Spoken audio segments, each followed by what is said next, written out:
Senate President Vicente Soto III target ng mga fake news ngayon.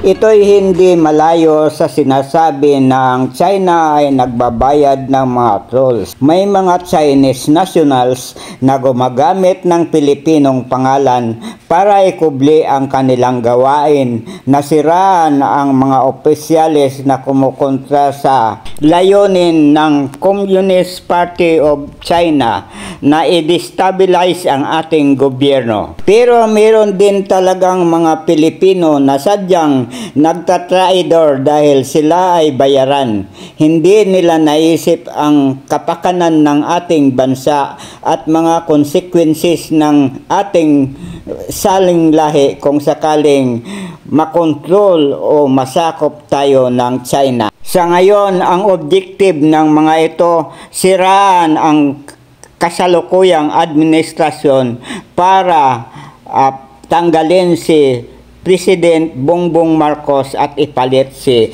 Vice President Sara Duterte. Ang paninira kay Senador Soto ay para palitan siya ng Senate President na pro Duterte.